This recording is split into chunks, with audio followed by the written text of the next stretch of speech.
Dear friends, we have been learning about the exercise on impermanence, on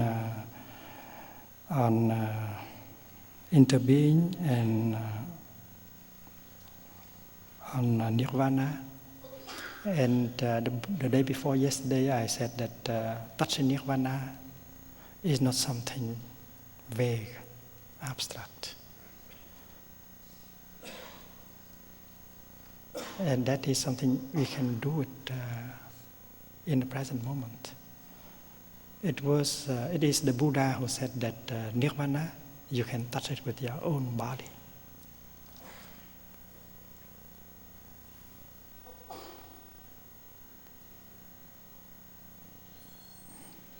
When I said that experiencing impermanence, I breathe in, everyone has had the feeling that this is something all of us can do. You can touch the reality of impermanence and then breathe in. But when I said that experiencing Nirvana, I breathe in, it seemed that you didn't believe you can do it. And I said that it's not more difficult than experiencing impermanence. It is exactly like when you touch the water. When you touch the wave, touching the wave, I breathe in, you think that you can do. But when I say touching the water, I breathe in, you know that you can say it, do it too, because water and waves are one. So impermanence and Nirvana, they are one, like a wave and water. Because the nature of everything is impermanence, is interbeing, is non-self. And if you touch the phenomenal world deeply, and then you can touch the ground of being at the same time. It is like touching the wave mindfully as you touch the water. In many Mahayana sutras, it has been declared that everything has been nirvanized for a long time. And you yourself, you dwell in Nirvana.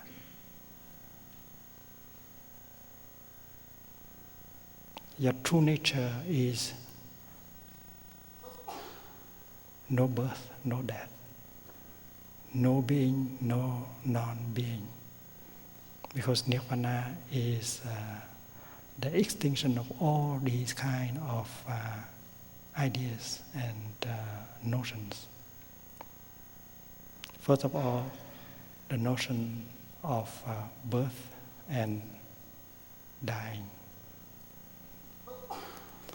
And the other day we have made a demonstration to show that everything shares the nature of no birth and no death. Birth and death is more a perception than a reality, because we know that from nothing you can never be a something. From no one you can never become someone. And from something you cannot be reduced to nothing. From being, you cannot be reduced to non-being. That is why these pairs of opposites should be removed.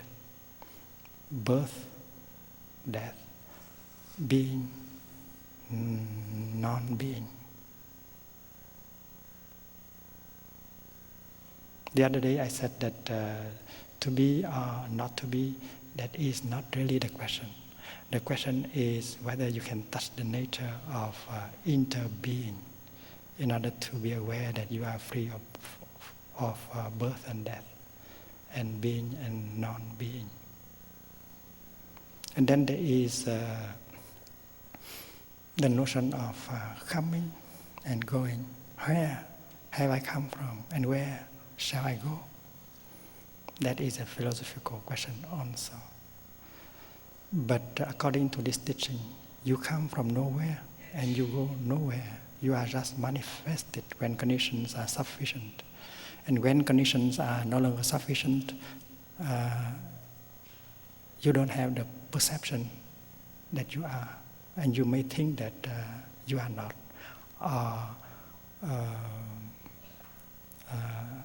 The world is not. In many discourses of the Buddha, it is repeated again and again that when conditions are sufficient, things reveal themselves. And we tend to believe that they exist, they are.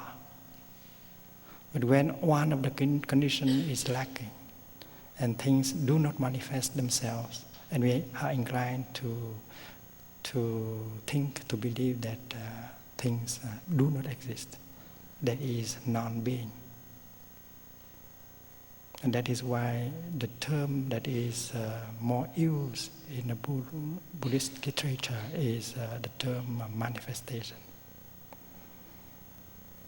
When conditions are sufficient and things manifest themselves to our perception.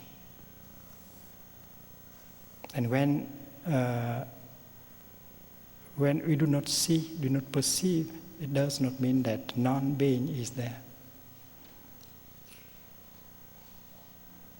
It is like this hall is filled with signals,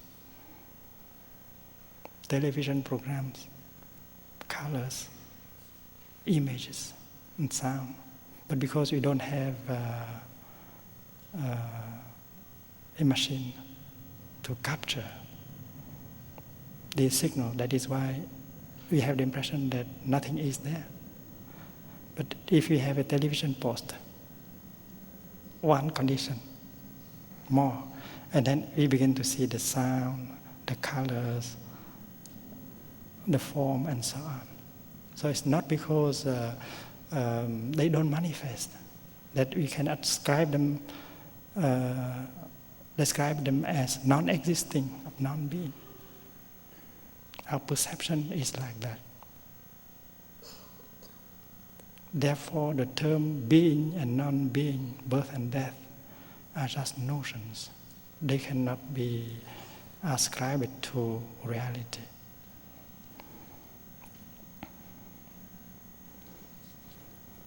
And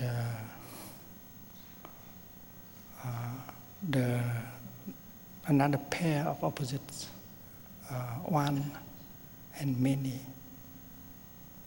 The one and the many, unity and plurality. And we know that reality is free from both concepts.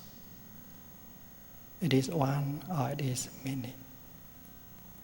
And we have spoken about consciousness as individual and collective. And we may think that collective consciousness is a reality that is independent from individual consciousness. But in fact, if we look into the individual consciousness, we see collective consciousness and vice versa. When we speak about transformation at the base, we ask the question whether that base is the base of our individual consciousness, the base of our collective consciousness. But in fact, they are one. You cannot draw a line separating the individual and the collective. So the idea of collective and individual, they are also a pair of opposites.